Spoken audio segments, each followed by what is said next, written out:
everybody, my name is Cheyenne and I am the Toxic Free Kids Program Manager at Toxic Free NC. And today I'm going to teach you how to make our really great Be Safe bug spray right here.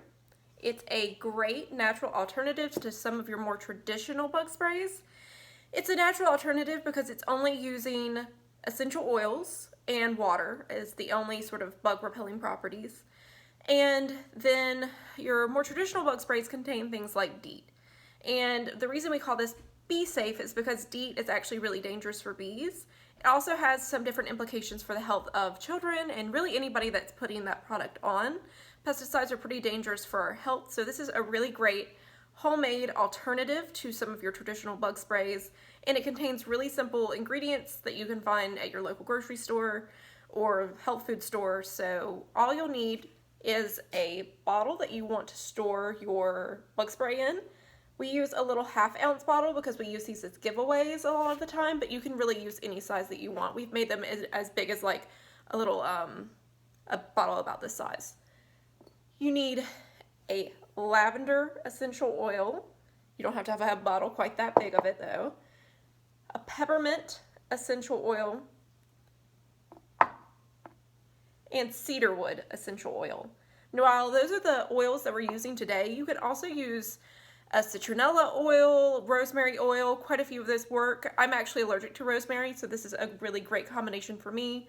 If you're allergic to any of these, feel free to switch them out with citronella or rosemary because those are really great options as well.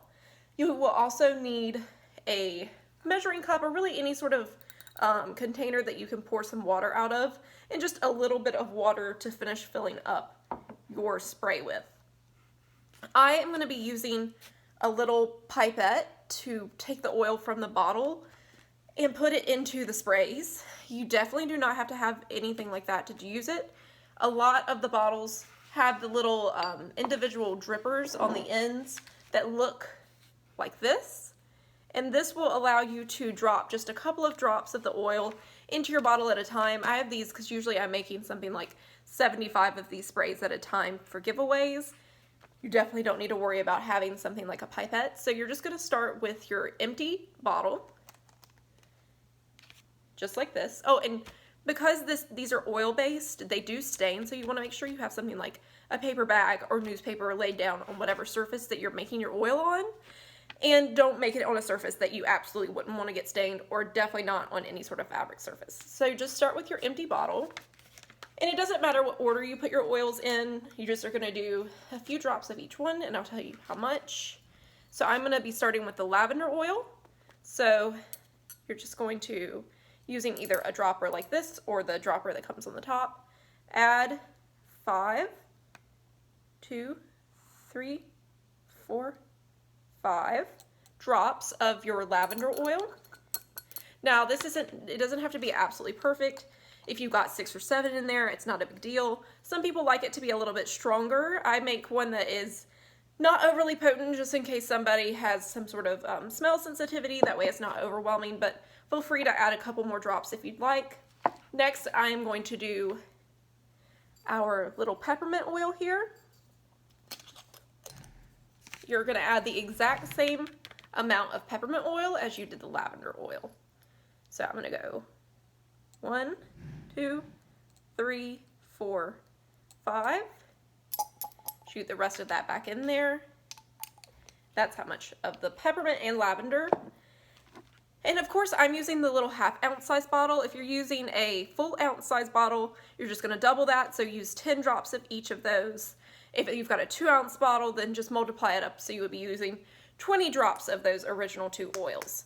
Cedarwood oil is actually a very strong oil, so we aren't going to be using quite as much of this one as we were the first 2. So I'm only going to be doing 3 or 4 drops of the cedarwood oil in this size bottle. Okay, just make sure that all the lids on your oils are secured very tightly. And as you can see, there's really not that much liquid in this bottle. You're going to fill it the rest of the way with water. So carefully and slowly fill your bottle almost the rest of the way up. You want to leave room because this is a little spray bottle. It's got the spray nozzle that needs to go down in there. So leave enough room so that it won't run over. If you've got plain little stickers, feel free to make a label like ours here. This just says Be Safe Bug Spray. And then before you use the bug spray, give it a good shake and then just spray it on and it's good to go. It's a really easy to use spray. You can spray it directly on your skin. And if you're interested in actually putting this on your plants as a way to repel pests from your plants, but make sure that the bees are still safe, for a bottle this size, add about 1 or 2 drops of a liquid dishwashing liquid. Or you can add a few more drops in a larger bottle, just something like a Mrs. Meyer's or 7th generation soap that you would wash your dishes with. That'll make sure that it adheres to the plant and keeps the bugs away. And this spray smells really nice. I've gotten a lot of really great feedback saying that a lot of your other natural bug sprays have a very pungent natural odor that people don't really like. This one, because it's using only 3 oils and not the 6 or 7 that some other sprays are using, it's not quite as overwhelming. So for people with some smell sensitivities, this might be a better alternative. And because you're making it yourself, you can control sort of how much of each oil you're putting in there. Just make sure that you're putting enough that it has some sort of smell that it's going to repel the mosquitoes. But you can determine exactly how much you want to do. Just sort of keep to that ratio of putting a little bit more of the lavender and peppermint than the cedarwood, just because the cedarwood doesn't require quite as much. That's all for today. Feel free to let me know if you have any questions, or feel free to share your own Be Safe bug spray recipe. What natural bug sprays have you tried that worked for you? What hasn't worked? Just let us know. Have a great day.